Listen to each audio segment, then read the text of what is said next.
Welcome to the Self-Storage University podcast, where you will learn the correct way to identify, evaluate, negotiate, perform due diligence on, renegotiate, finance, turn around, and operate self-storage facilities.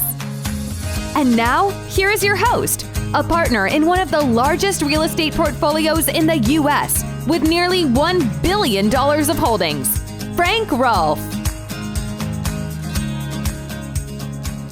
I'm in my 60s and I've been through most of the major U.S. recessions. I was there for the oil and gas crisis in the 70s under Carter. I was there for the Texas savings and loan crash in the late 80s. I was there for the dot-com bust in 2000. And of course, I was there for the Great Recession. And there's another one coming right around the corner. And your mindset on what you do as we approach that is very important. This is Frank Rolfe, the Self-Storage University podcast. We're going to talk about recessions. It's not a topic people like to talk about very much, but I do because I've been through so many of them. And I've learned over time, there's two ways to approach them. You can approach them with fear and loathing or with a positive outlook. Positive outlook, and you can make lots of money. Fear and loathing, no, you won't. In fact, it'll be a very unhappy time of your life. So how can you approach a recession in a happy way? How can you see promise in a recession? Well, let's first think of the quote by Henry J. Kaiser, the founder of the steel industry. He once said, "Problems are only opportunities in work clothes." So what did he mean by that? He meant that bad times yield opportunities. He was known to buy steel factories during cyclical recessions in American history because he could buy them for a penny on the dollar. He didn't buy anything during good times. He couldn't. Everything was too expensive. There's no money in it. But let a big old recession hit the U.S. and oh yeah, he was out there buying another steel factory. So recessions often are good because they unlock potential deals. Now, let's look at another quote about recessions. This one comes from Winston Churchill. Churchill is the guy that saved Britain during World War II, fantastic leader. Had a very, very strong presence in the country at the time when they thought an invasion by Germany was imminent at any moment. But he kept people focused, made them feel proud, made them feel secure, like they could win the war. And here's what Churchill had to say about recessions. He said, "When you're going through hell, keep going." And what that means is just keep showing up and doing the work, even in bad times, because they pass. They run in cycles. I can tell you that myself from having been through most of them. They are not a forever thing. It's sad when you see people maybe kill themselves over the recession, because if they just waited a little longer, it always pulls out. That's the cyclical nature of America and its economy is things get bad and then it starts getting good again. So hang in there. Keep going because it will in fact end. Now, the next concept of why recessions are good comes from none other than Conrad Hilton. Now, Conrad Hilton, if you've ever read his book, you find that he's such a remarkable story because here's a guy that kind of invented the concept of the luxury hotel, and then he lost them all. He started building hotels, hotel towers in the 1920s. Then here came the Great Depression and wiped him out. He lost every single hotel that he built. So he was the father of the industry and had it all ripped away from him. And he came up with a concept from the Great Depression, which had taken all of his hotels away. And he took it to heart and he ultimately bought not only all of them back, but he just kept going on with a vengeance, buying up every hotel he could humanly find. Every large hotel in America ultimately was owned by Conrad Hilton in every major city.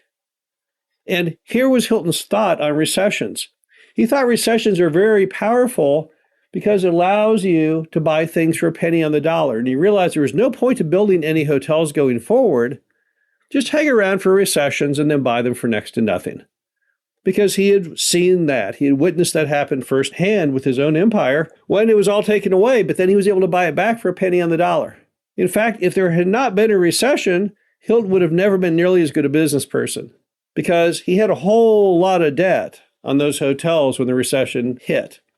So back in 1929, when the market collapsed, He had a lot of debt on those big skyscrapers. But when he bought them back for a penny on the dollar back in the 1930s, he didn't have that much debt on them. So he had much, much greater cash flow, much, much greater security. So he found recessions are basically a good thing because they give you a buying opportunity to buy things for less than construction cost.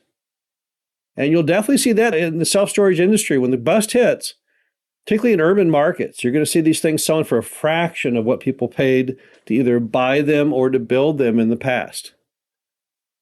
And then finally, let's turn to J. Paul Getty. People don't know who J. Paul Getty is in the modern world, and it's kind of sad because J. Paul Getty was basically the Warren Buffett of the 1950s and the 60s. He was the richest man in America, starting out in the oil industry, but then he segued into many other industries. He built fighter airplanes during World War II. He had factories that built mobile homes. He did all kinds of stuff. And J. Paul Getty loved recessions. If you read one of his biographies or autobiographies, you will find that nobody looked forward to recessions more than Getty. Getty got all giddy with excitement when downturns were lurking around the corner. Now, why is that? Because Getty had this fundamental idea that it was a great way to cleanse your business, that there's no better way to scrape the barnacles off the boat than when times were bad. So the way Getty looked at it is that recessions were kind of like taking a shower for your business. Because when times were bad, you tended to get rid of all the people who were not producing, all the things that don't make any sense. You ditched all those things out of necessity. And then when the economy returned, you had a much stronger and healthier business. I remember back at one time I had a dinner with a guy. He owned a giant fence products company in Dallas-Fort Worth. And he told me the story of when he was so depressed. It was back during the 1980s Texas savings and loan crash, and his sales had plummeted. He wasn't selling anywhere near the fence he had, yet he had all this overhead, massive amounts of payroll. He had trucks, everything. And he got so fed up one day, he said, I'm just going to start from scratch. And he opened his desk drawer, and he took everything out of the desk drawer, and he said to himself, is this helping me make money, or is this hurting me? So he pulled out a pencil. That pencil, the eraser was missing. He'd say, well, this is a stupid pencil. He'd throw it in the trash. He'd pull out a pen. He'd take the cap off. He'd find that the pen was almost out of ink. He'd throw that in the trash. When he got done with his desk drawer, he just kept going all the way around the office. He would ponder, is this person making me money or losing me money? Let me look at how many sales they've had. Oh, we're not selling anything. My payroll on them is more than they're actually bringing in. He'd let them go. Then he'd say, do I really need to have this assistant here? And maybe the answer is no. He'd go out in the field and say, look at all the trucks I have. Wait, that truck is really, really old. It breaks down all the time. I don't need that truck anymore. I'm going to sell it. And he told me it was an awakening for him. When he emerged from the Texas savings and loan crash, he was a much better person with a much better business. And J. Paul Getty saw it the same way. He saw that recessions actually are a fundamentally purifying moment to make your business all the better. The bottom line to it all is that you can look at recessions in any light. You can look at them as something that's terrible, that will ruin your life, or you can look at them as basically great things, buying opportunities and different ways in which you can improve your business. And of course, there's no money in being the pessimist. If you look at the recession and say, I can't buy anything, times are terrible. Well, you won't make any money doing that. But instead, if you look at the recession and say, this is the opportunity to get on the ground floor to buy things at a huge reduction from that premium that people were paying not that long ago, then you'll find that you actually will embrace recessions. By looking at the good attributes to them, it will empower you to be optimistic and do a better job. This is Frank Rolfe, the Self-Storage University podcast. Hope you enjoyed this. Talk to you again soon. Thank you for listening to the Self-Storage University podcast.